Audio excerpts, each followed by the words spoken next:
Good morning students. आज के video lecture में हम कंटिन्यू कर रहे हैं पार्ट 4 है ये। हमारा लेंथेनाइड चल रहा था, तो लेंथेनाइड सीरीज में ऑक्सीडेशन स्टेट की बात करते हैं। ऑक्सीडेशन स्टेट, लेंथेनाइड का ऑक्सीडेशन स्टेट क्या होता है?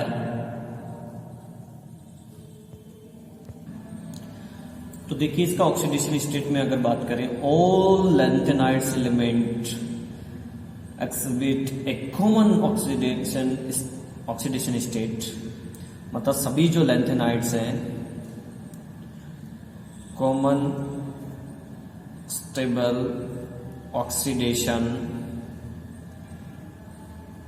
State of +3। सभी लेंथेनाइड्स जो हैं कॉमन, जो स्टेबल, इनकी स्टेबल होने की जो ऑक्सीडेशन स्टेट है वो है +3 ऑक्सीडेशन स्टेट। ठीक है, मतलब +3 के अंदर क्या होता है कि स्टेबल हो जाते हैं। अब ये +3 क्यों शो कर रहे हैं? +3 यानी कि 3 इलेक्ट्रॉन कहाँ से रिलीज हो रहे हैं? तो 3 इलेक्ट्रॉन जो रिलीज हो रहे हैं, एक हो रहा है 6s, एक इलेक्ट्रॉन यहां से निकल रहा है। ठीक है, 2 इलेक्ट्रॉन यहां से निकल रहा है 6s2, इसमें 2 इलेक्ट्रॉन होते हैं, तो 2 इलेक्ट्रॉन यहां से रिलीज हो रहे हैं। एंड एक इलेक्ट्रॉन जो है 4f में से निकल जाता है, या फिर 5d में से एक इलेक्ट्रॉन रिलीज होता है। ठीक है, अब यहां पे जो थर्ड इलेक्ट्रॉन निकल रहा है, तीसरा जो इलेक्ट्रॉन निकल रहा है, वो कहां से निकल रहा है? Inner 5d orbital, inner 5d orbital से निकल रहा है। कौन सा? Third electron. ठीक है ना। तो in case of La, Zd and Lu, but in case of other lanthanoids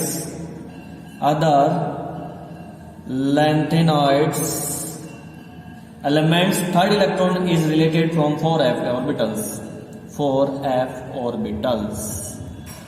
अब यहां पे क्या होता है? देखो, मैंने क्या बोला? मैंने कहा कि La, Gd, Lu, ये जो एलिमेंट है, इनका जो थर्ड इलेक्ट्रॉन रिमूव होता है वो 5d से, और बाकी जो अदर लेंथेनाइड्स है, इनके अलावा उनका जो थर्ड इलेक्ट्रॉन रिमूव निकलता है किससे? 4f ऑर्बिटल से।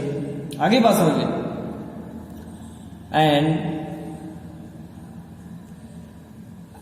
ये जो +3 है लेंथेनाइड्स जो है, कभी कभी जो है ये तो स्टेबल है, ठीक है, लेकिन कभी कभी ये +2 एंड +4 ऑक्सीडेशन स्टेट भी शो करते हैं। +3 तो एक इनकी स्टेबल स्टेट है, ये तो शो करते हैं, कॉमन स्टेट है, ये सभी लेंथेनाइड्स शो करते हैं। इसके अलावा इनमें +2 और +4 ऑक्सीडेशन स्टेट भी ये शो कर सकते हैं। ठीक है, पर ये क्या लेस स्टेबल है? ये जो है अनयूजुअल ऑक्सीडेशन स्टेट है, इनको क्या बोलते? इससे लेस स्टेबल रहते हैं ये unusual oxidation state.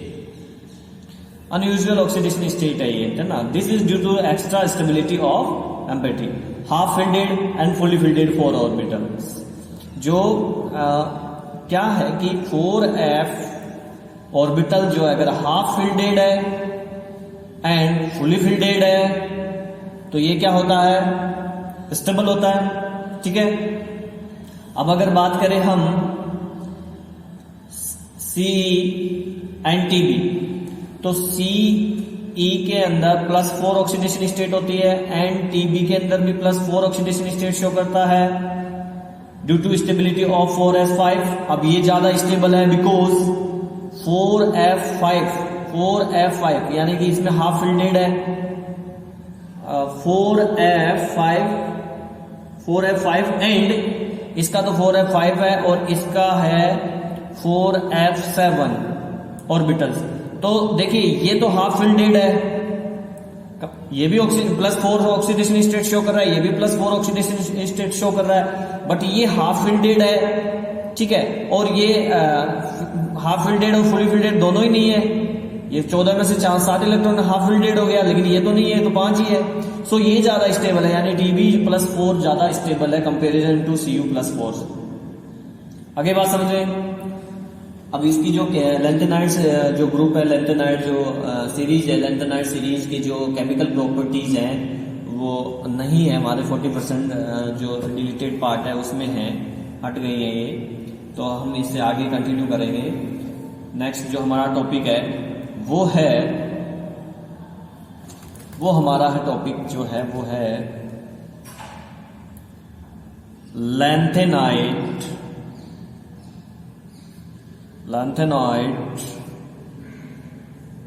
Construction. Lanthanide construction देखिए, जब अपन लेफ्ट से राइट जाते हैं लैंथेनाइड सीरीज के अंदर, तो एटॉमिक रेडियस और आयोनिक रेडियस दोनों ही क्या होती हैं, डिक्रीज होती हैं। एटॉमिक रेडियस भी डिक्रीज, आयोनिक रेडियस वो भी डिक्रीज। कब? लेफ्ट से राइट जाने पर। लेफ्ट से राइट जाने पर एटॉमिक रेडियस और आयोनिक रेडियस दोनों ही डिक्रीज होती हैं रेगुलरली, रेगुलर डिक्रीज होती है ये, ठीक है ना। इस इफेक्ट को ही हम लैंथेनाइड कंस्ट्रक्शंस बोलते हैं। आगे बात समझिए। अब इसके रीजन क्या है, ये डिक्रीज होने के रीजन क्या है, दोनों डिक्रीज होती है। तो एटॉमिक साइज मेनली दो फैक्टर पे डिपेंड करता है। एक है आपका न्यूक्लियर चार्ज और दूसरा है आपका सेल्डिंग इफेक्ट। सेल्डिंग इफेक्ट, न्यूक्लियर चार्ज और सेल्डिंग इफेक्ट, ये दो इफेक्ट हैं जिसकी वजह से एटॉमिक रेडियस और आयोनिक रेडियस जो डिपेंड करती है, डिफेक्ट होता है इसमें, वो इंक्रीज और चेंजेस आता है। तो न्यूक्लियर चार्ज देखो क्या है, अगर न्यूक्लियर चार्ज हाई है तो एटॉमिक रेडियस और आयोनिक रेडियस जो है, atomic radius and ionic radius दोनों क्या होंगे, डिक्रीज हो जाएंगे, ठीक है। अगर ये कम है तो ये इंक्रीज हो जाती है। अगली बात समझिए। लेकिन जब अपन लेफ्ट टू राइट जाते हैं लैंथेनाइड सीरीज के अंदर, तो क्या होता है, एटॉमिक नंबर इंक्रीज होता है। क्या होता है, एटॉमिक नंबर इंक्रीज होता है, जिसकी वजह से न्यूक्लियर चार्ज भी इंक्रीज हो जाता है, क्योंकि नंबर ऑफ प्रोटॉन्स इंक्रीज होंगे और इफेक्टिव न्यूक्लियर चार्ज इंक्रीज होगा, तो फिर आयोनिक रेडियस और एटॉमिक रेडियस क्या हो जाएगी, डिक्रीज हो जाएगी। आगे बात समझिए। अब सेल्डिंग इफेक्ट क्या करता है, लेफ्ट टू राइट जाते हैं, सेल्डिंग इफेक्ट होता क्या है, सेल्डिंग इफेक्ट तो यही होता है जो इलेक्ट्रॉन्स के बीच में जो लगता है रिपल्शन फोर्स, उसको सेल्डिंग इफेक्ट बोलते हैं। तो यहां पे क्या होता है, जो लास्ट इलेक्ट्रॉन आते हैं वो इनर ऑर्बिटल्स में आता है। इनर ऑर्बिटल्स कौन सा, n2f ऑर्बिटल के अंदर इलेक्ट्रॉन्स आते हैं, जिसके कारण से इसका जो सेल्डिंग इफेक्ट है वो कम होता है। क्या होता है, कम होता है। सेल्डिंग इफेक्ट क्या होता है, कम होता है। इट मींस ये साइज को बढ़ाने का काम करता है सेल्डिंग इफेक्ट, लेकिन ये सेल्डिंग इफेक्ट इस सीरीज के अंदर कम है, जिसकी वजह से साइज इतना नहीं बढ़ पाता comparison to effective nuclear charge जितना घटाता है। तो दोनों में अगर कंपैरिजन करें, ये तो क्या है, बढ़ाता है सेल्डिंग इफेक्ट, ये घटाता है, लेकिन ये सेल्डिंग इफेक्ट यहाँ पे कम लग रहा है इनर ऑर्बिटल्स में इलेक्ट्रॉन आने के कारण। तो फिर ये ज्यादा हैवी हो गया, ये ज्यादा भारी पड़ गया इस सेल्डिंग इफेक्ट में, जिसके कारण से जो है लेफ्ट टू राइट जाने पर एटॉमिक साइज, एटॉमिक रेडियस और आयोनिक रेडियस क्या होती हैं, डिक्रीज होती हैं रेगुलरली। आगे बात समझ में, ठीक है। अब देखिए, इसी वजह से जो है 4D जो सीरीज है, जनरली क्या होता है कि लैंथेनाइड कंस्ट्रक्शन के कारण से जो है, एप्लीकेशंस ऑफ लैंथेनाइड कंस्ट्रक्शंस की बात कर रहे हैं, तो similarities to atomic radius 4D series element and second transition element 5D series elements, ठीक है ना। 4D और 5D जो सीरीज है उनके अंदर एटॉमिक रेडियस, ये जो एप्लीकेशन है लैंथेनाइड कंस्ट्रक्शन के कारण, इनमें सिमिलरिटीज होती हैं बहुत सारी। क्या होती है, सिमिलरिटीज, मतलब सेम है, सेम होते हैं, ठीक है ना, जिसकी वजह से हम इनको अलग अलग नहीं कर पाते हैं। लेकिन अगर हम क्या करें, देखिए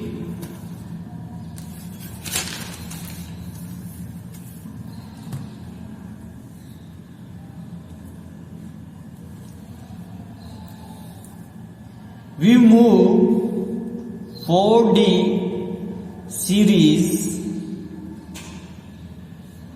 to 5D सीरीज। 4D से 5D के अंदर मूव करें अपन इन एक ग्रुप, मतलब यूं जाएंगे अपन 4D से 5D में आ गए ग्रुप के अंदर, ग्रुप तो यूं ही होता है ना, तो 4D से 5D में आए अपन, ठीक है ना। तो एटॉमिक साइज जो है ऑलमोस्ट सिमिलर होती है, यानी कि इसकी एटॉमिक साइज और इसकी एटॉमिक साइज सिमिलर होती है एक ग्रुप के अंदर। आगे बात समझिए। एंड बात करें थर्ड डी सीरीज, जो थर्ड ग्रुप है, थर्ड ग्रुप से मूव करें अपन, थर्ड ग्रुप के अंदर मूव करें अपन स्कैंडियम से यट्रियम तक, ठीक है, एंड यहां से लैंथेनियम तक, तो इनकी जो प्रॉपर्टीज इंक्रीज होती हैं, साइज की जो प्रॉपर्टी है वो क्या होता है, इंक्रीज होता है, मतलब कि एटॉमिक साइज क्या होता है, इंक्रीज होगा, एटॉमिक रेडियस बोल दीजिए, इंक्रीज होगा एटॉमिक रेडियस, ठीक है ना। But after when we move, लेकिन इसके बाद अगर अपन मूव करते हैं ZR2 HF and NB2 TA, तो यहां पे क्या होता है, देखिए एटॉमिक रेडियस जो है अप्रोक्स सेम रहती है, यहां से यहां तक जाते हैं तो सेम रहती है, यहां से यहां तक जाते हैं तो सेम रहती है, ठीक है, और यहां से यहां तक आते हैं तो क्या रहती है, इंक्रीज होती है एटॉमिक रेडियस मोस्टली। आगे बात समझ में आई कि बात, एटॉमिक रेडियस की बात कर रहे हैं, ये सारी चीजें कॉन्सेप्ट है, पीरियोडिक टेबल पर डिपेंड है, पीरियोडिक टेबल में आपने उसकी प्रॉपर्टीज पढ़ी होगी तब आपको पता चला होगा। अब ये जो हो रहा है, ये जो काम हो रहा है, इसका रीजन क्या है, क्या रीजन है इसका जिसके कारण से ये चेंजेस इस तरीके से हो रहा है। देखिए जो लैंथेनियम है La, उसके ड्यू टू 14 जो है लैंथेनाइड्स एलिमेंट है, लैंथेनाइड्स जो एलिमेंट है लेंथेनियम के बाद वाले, लेंथेनियम के बाद में क्या है 14 एलिमेंट्स हैं अपने लैंथेनाइड सीरीज के अंदर, ठीक है ना। तो 4D से 5D के अंदर जब जाते हैं, 4D से 5D जो है सीरीज में जब जाते हैं, तो इनका जो आउटर मोड्स ऑर्बिटल जो है इंक्रीज हो जाता है, आउटर मोड सेल यानी इंक्रीज हो जाता है, मतलब कि सेल बढ़ जाता है, सेल क्या हो जाता है, बढ़ जाता है, ठीक है ना। क्यों बढ़ जाता है, क्योंकि +32 इलेक्ट्रॉन्स इंक्रीज हो जाते हैं, यूं बोल सकते हो आप, जिसकी वजह से साइज और ज्यादा बड़ा हो जाता है। आगे बात सुनिए। लेकिन 5D से 5D एलिमेंट्स और approx same to the 4D elements, इनकी प्रॉपर्टीज नॉर्मली क्या होती है, सेम होती है। और लैंथेनाइड जो है इनका सेपरेशन करें अगर, separation of lanthanides, due to the lanthanides construction the chemical properties of lanthanides are similar. Lanthanide construction के कारण जो है केमिकल प्रॉपर्टीज इनकी सिमिलर होती हैं, so their separation is very difficult, तो इनका सेपरेशन करना बहुत डिफिकल्ट होता है, ठीक है ना। But due to the lanthanide construction there is a difference in solubility, लेकिन इनकी सोल्युबिलिटी के कारण से, इनकी सोल्युबिलिटी में क्या होता है, थोड़ा फर्क होता है। Complex formation capacity, complex formation की जो कैपेसिटी वो, ये क्या होता है, by which lanthanides are separated, जिसकी वजह से हम लैंथेनाइड्स को सेपरेट कर सकते हैं। वैसे तो इनकी जो केमिकल प्रॉपर्टीज है वो सेम होती है, लैंथेनाइड कंस्ट्रक्शन के कारण ये कह रहा है, इसलिए इनका सेपरेशन करना मुश्किल है। पर इनकी जो सॉल्युबिलिटी है, इनका कॉम्प्लेक्स फॉर्मेशन है, उसके बेस पे हम इनको सेपरेशन कर सकते हैं। बेसिसिटी की बात करें, लैंथेनाइड्स जो हाइड्रोक्साइड के, जो लैंथेनाइड हाइड्रोक्साइड है, लैंथेनाइड जो हाइड्रोक्साइड है, इनकी बेसिसिटी की बात की जाए अगर, तो लैंथेनाइड जो है, लैंथेनाइड कंस्ट्रक्शन के कारण से size of lanthanide cations decrease by which their polarizing power increase. Cation का साइज डिक्रीज होता है, जिसकी वजह से पोलराइज प्रॉपर्टी जो है, पोलराइज पावर जो है इंक्रीज हो जाता है, ठीक है।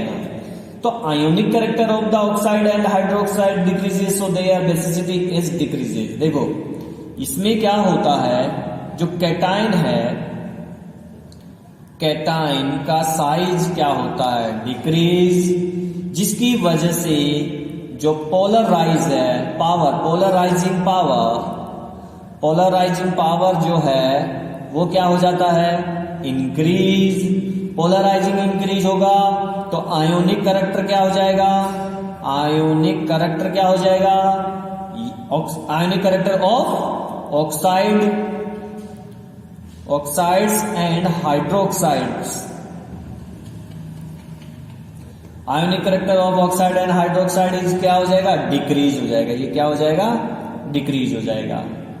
ठीक है, जब ये डिक्रीज हुआ तो इनकी बेसिसिटी भी क्या हो जाएगी, बेसिसिटी भी क्या हो गई, डिक्रीज हो गई। ठीक है ना। अब इनमें से सबसे ज्यादा बेसिक कौन सा है, सबसे ज्यादा बेसिक है CeOH का होल 4, ये सबसे ज्यादा बेसिक है, मैक्सिमम शो करता है। और LuOH का, यहां लिख देते हैं, LuOH का होल 4 ये सबसे कम बेसिक है। ठीक है ना, तो ये सबसे कम बेसिक है, ये सबसे ज्यादा बेसिक है। आगे बात समझ रहे हैं। ठीक है, मैंने क्या बताया, मैं फिर से बता देता हूं, कैटायनिक साइज जो है डिक्रीज होती है, जिसके कारण से पोलरिटी जो है कैटायन की इंक्रीज हो गई, और इंक्रीज होने के कारण जो आयोनिक करैक्टर है वो डिक्रीज हो गया। आयोनिक करैक्टर डिक्रीज होने के कारण ये डिसोसिएशन ऑफ हाइड्रोक्साइड क्या हो जाएगा, बेसिसिटी ऑफ हाइड्रोक्साइड की बेसिक जो नेचर है हाइड्रोक्साइड का वो क्या हो जाएगा, डिक्रीज हो जाएगा। अगली बात समझ में। अब इसकी यूजेज की बात करते हैं, लैंथेनाइड एलिमेंट्स कहाँ यूज होते हैं, तो इसकी बात करते हैं।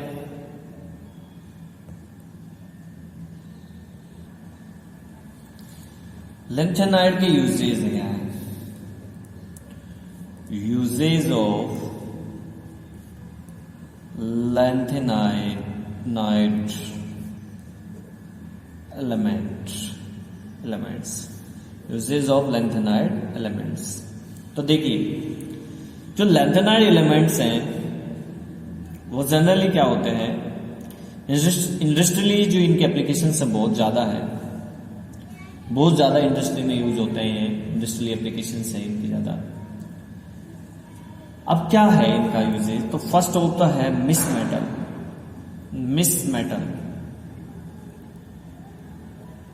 मिस मतलब ये वाला मिस मेटल, मिस धातु। इनके जो एलॉयज हैं लैंथेनाइड के जो एलॉय हैं उनको मिस मेटल बोला जाता है, यूं समझ लीजिए। लैंथेनाइड के जो एलिमेंट के जो एलॉय हैं उनको मिस मेटल बोला जाता है। इसके अंदर क्या होता है, सी होता है 45 से 50% तक इसको मिक्स करते हैं। La होता है 25% एंड Nd होता है 5%। ठीक है ना।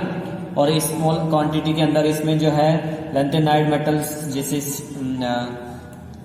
लैंथेनाइड मेटल्स के अंदर जैसे कैल्शियम हुआ, सिलिकॉन हुआ, कार्बन हुआ और सल्फर की इम्प्योरिटीज होती है। ठीक है ना। तो इतने परसेंट में ये मिलाते हैं और कुछ इम्प्योरिटीज ये होती हैं, तो एलॉय बनता है, उस एलॉय को मिस मेटल बोलते हैं। आगे बात समझ में। अब इसके यूजेस बहुत हैं, heat resistant, stainless steel, industrial steel बनता है, इस टाइप के स्टील के जो इंस्ट्रूमेंट है वो बनते हैं। इसके अलावा हम बात करें जो Mg एलॉय है, यानी मिस मेटल के साथ में Mg मिला दें अपन 30% में, तो क्या होता है, इसका यूज किया जाता है जेट इंजन्स के पार्ट, जेट इंजन होते हैं तो उसके पार्ट बनाने में यूज किया जाता है, अगर मिस मेटल के अंदर 30% के मैग्नीशियम मिला दे तो।